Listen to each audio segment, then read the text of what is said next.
초반에는 그 도널드 트럼프 미국 대통령과 통화가 좀 늦어진다라고 해서 뭔가 한미 관계에 좀 분열 있는 거 아니냐라는 우려도 좀 나왔었는데 취임 사흘째 만에 일단 통화를 하기는 했습니다. 좀 지각 통화를 놓고 해석은 분분한 것 같아요. 뭐 어쨌든 했으니까 되는 거 아니냐라는 뭐 얘기도 있고 끝나고 이제 G7 정상회의 참석한다라는 추가 일정이 나오기도 했는데 또 공교롭게 트럼프 대통령이 원래 누구랑 통화를 하고 나면 SNS에도 많이 이제 내용을 올리고 백악관도 브리핑을 하잖아요. 이게 좀 생략이 돼서 왜 그런 걸까라는 좀 의구심이 있는 것 같아요. 예, 뭐 역대 대통령들 보면 인수위 있는 경우에는 당선 당일 혹은 당선 다음 날, 네. 인수위 없는 문재인 대통령 같은 경우는 취임하는 당일 뭐 통화를 했죠. 요건 뭐 6월 4일 날 취임해서 6월 6일 날 밤에 통화를 한 거니까 뭐 그렇게 많이 늦었다고 볼 수도 없습니다. 네. 트럼프 대통령은 부동산 기획을 주로 했던 분이잖아요. 철저히 사업가 마인드죠. 그러니까 약간 애타게 해서 조바심을 내게 하고 또 통화 내용을 뭐 공식적으로 릴리즈하지 않고 해서 앞으로 뭐 관세 협상이라든가 네. 뭐 여러 가지 현안이 있는데 그때 좀 우위를 점하려고 이렇게 좀 한국 측에 안달을 좀 내게 만드는 거 아닌가? 저는 뭐 개인적으로 그렇게 생각합니다. 앞으로의 어떤 이제 한미 정상회의도 있을 수 있고 뭐 그런 과정에서 좀 우위를 점하려는 거다. 신조 의원님 보시기엔 좀 어떤가요? 뭐, 전 그거라고 보는데, 이제 그 미국 백악관에서 브리핑을 안 한 거는 네. 통화 내용이 뭔가 만족스럽지 않았다는 것이고, 그리고 저는 지금 관세 협상도 뭐 발등에 떨어진 큰 불이지만, 네. 이제 주한미군 문제로 이게 불똥이 튈까봐 상당히 좀 걱정이 됩니다. 그러니까 지금 뭐 28,500명 중에 가장 핵심이 되는 부대가 그 신속기동군 5,000명을 한국 외에 다른 괌이라든가 이런 데로 빼낼 수도 있다. 이 빅터 차 같은 정말 한국에 애정이 있는 전문가, 미국 전문가들도 이제 그런 얘기를 하는데, 네.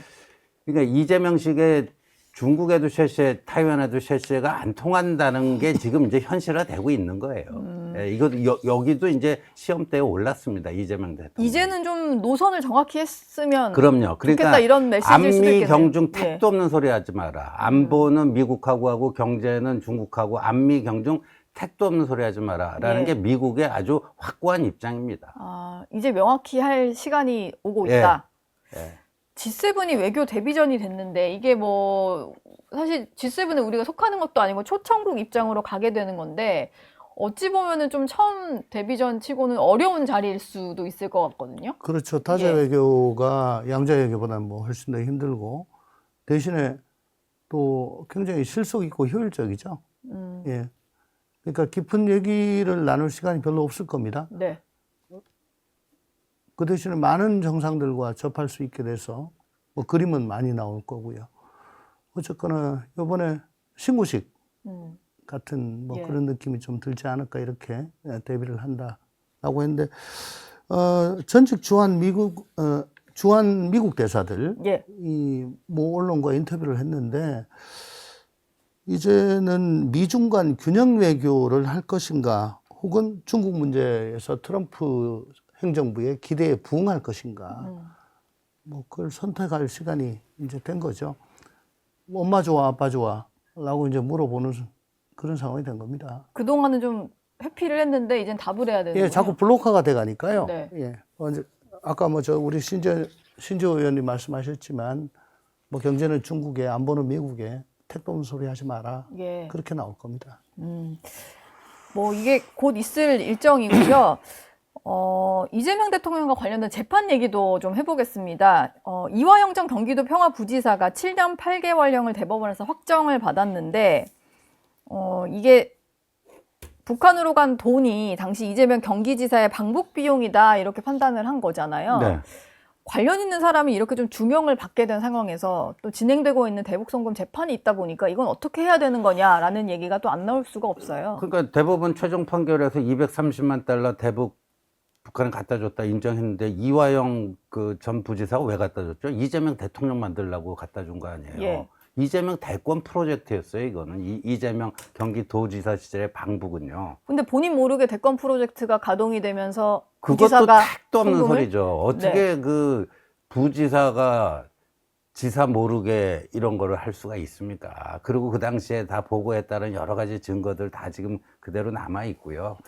그래서 이거를 지금 아까도 말씀드린 이번 주 12일 본회의에서 이제 이재명 그 진행돼 오던 재판 중단시키는 그 형사소송법 통과시키겠다고 하는데 네. 그 방송 3사, 지상파 3사 그 출구조사 때 대선 당일에 같이 그 여론조사단 거 보면 64% 응답자들이 재판은 계속되어야 한다. 계속 진행되어야 한다. 진행되어야 한다. 그게 네. 우리 헌법, 법 앞에 만인 모든 국민은 평등하다. 우리 헌법이 대원칙에도 맞는 것이고. 근데 이제 이거를 막 그렇게 중단시키면 그렇게 밀어붙일 수는 있겠죠. 네. 근데 아까도 말씀드렸듯이 그 이승엽 변호사 그 뭐 헌법재판관 임명이나 이 문제나 이재명이라고 하는 대통령이 헌법과 이 법률 그 시스템 위에 군림하려고 하는구나. 저는 그렇게 해석이 될 수밖에 없다라고 봅니다. 예. 네.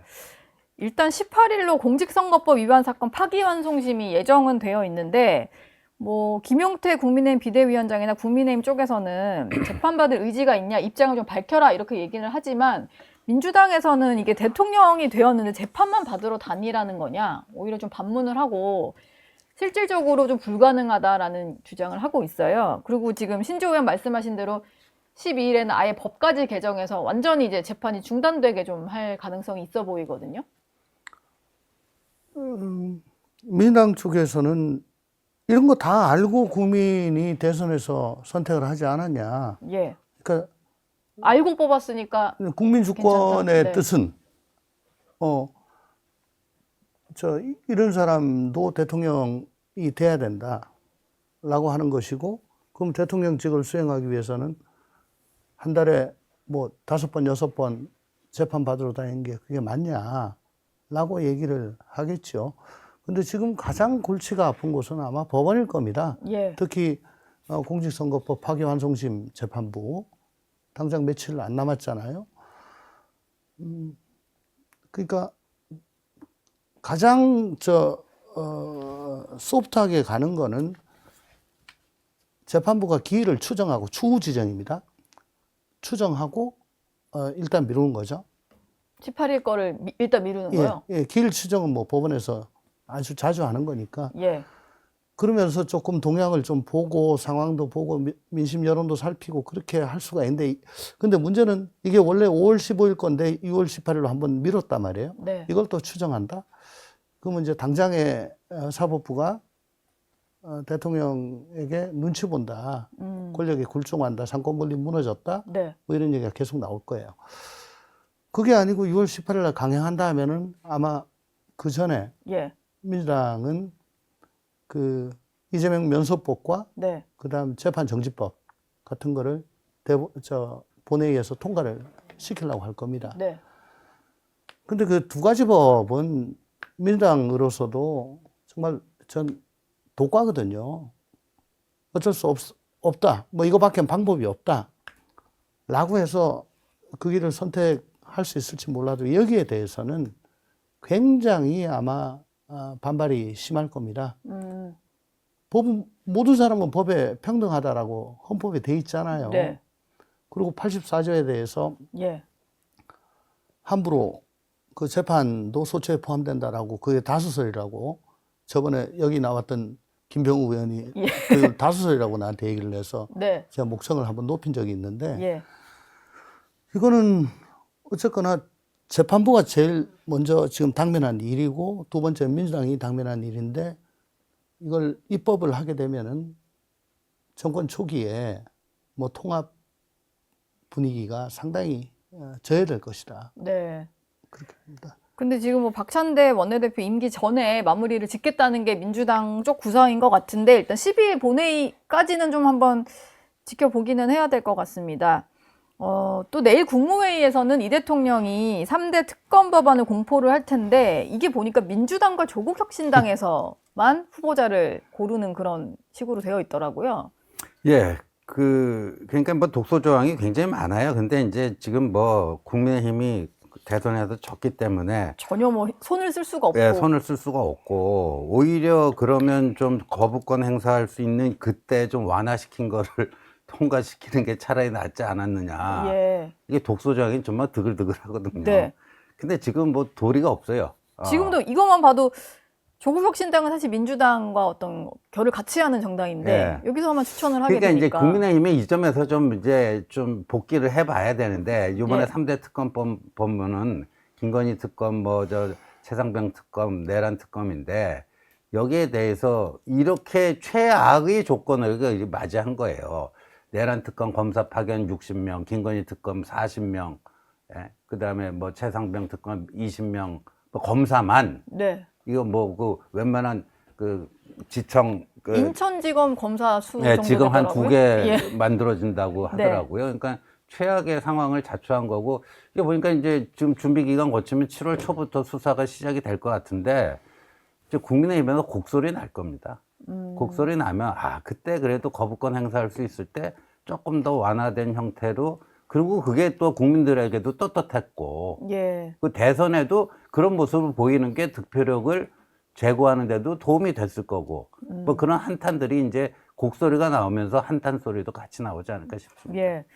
지금 언론 이제 기사들을 보면 좀 진보 성향으로 분류되는 매체들조차도 이 특검이 너무 또 이제 민주당 쪽 성향의 인사들만 잔뜩 임명이 돼가지고 정말로 정치보복성으로 흐를까봐 좀 경계하는 듯한 목소리도 나오긴 하던데 그런 식의 균형을 잡는 인사가 나올 수 있을까요? 지금 분위기에서? 전 이게 추천권을 민주당하고 조국당이 하나씩 나눠 갖기로 한 게 참 미련하다고 봅니다. 예. 구여당, 지금 야당, 제1야당한테도 하나 주면은 1, 2당이 하면은 대통령이 그 사람 선택 안 하면 되잖아요. 네. 그렇게 자연스럽게 갈 수 있는데 그걸 갖다 굳이 또 배제를 하고. 그러니까 이게 근본주의자들 생각이 그런 건데 또 웃기는 게 뭐냐면 지금 검찰에서 수사권 뺏겠다고 그러잖아요. 네. 근데 검사 파견을 갖다가 어떤 특검은 60명, 40명, 20명, 그래서 120명을 받아요. 예. 아니, 수사권 뺏겠다는 사람들을 파견받아가지고 또 수사를 하는데 이것도 모순일 뿐더러 어쨌든 이 검찰이 그래도 수사는 상대적으로 우위에 있다는 걸 반증하는 거 아니에요? 수사 능력을 좀 인정을 해주는 하면서 겁니까? 또 수사권 뺐는데 난 네. 도대체 이게 뭔 얘기인지 모르겠고. 예. 그다음에 관련 고발 사건이나 인지 사건 수사 범위를 무한정 확대시킬 수 있습니다. 그리고 또 이미 기소된 사건에 대해서 공소유지권도 부여를 해요. 네. 그러니까 누구에 대해서 공소 취하도 할 수 있고, 누구를 공소장 변경도 할 수 있고, 이런 것도 지금 처음인 것 같은데, 뭐든지 과유불급이라고 있어요. 과하면은 모자란 것보다 못합니다. 근데 지금 이 규모라든가 수사 기간이라든가 제가 말씀드렸던 이런 여러 가지 특징들을 볼 때 이건 네. 과유불급이 될 게 분명하고요. 진정으로 국민 통합을 원한다면 내란 충실돼야죠. 밝혀야죠. 예. 그렇지만은 너 관련 있는 것 같아. 제대로 풀어. 언론 플레이하고 이런 식으로 해서 이걸 연말까지 계속 끌고 가지고 국민의힘을 쑥대밭을 만들고 네. 그렇게 하는 거는 그게 과연 국민 통합에 도움이 되겠습니까? 제가 보기에는 이 수사 대상 범위도 최소화하거나 혹은 국민이 동의할 수 있는 범위 정도로 좀 제한을 하는 것이 좋을 겁니다. 예.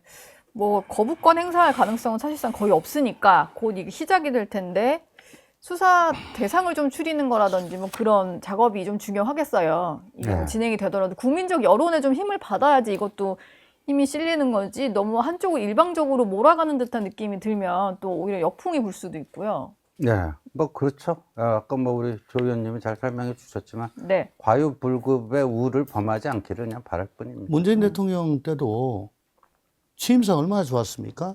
근데 돌아서서 적폐청산 한다고 2년인가 3년을 갔다 그랬잖아요. 네. 그때 다 돌아섰죠. 그걸 좀 정말 반면교사를 좀 삼았으면 좋겠어요. 예. 정치 보복은 안 하겠다라고 했으니까 그 기준에 맞게 좀 했으면 좋겠네요.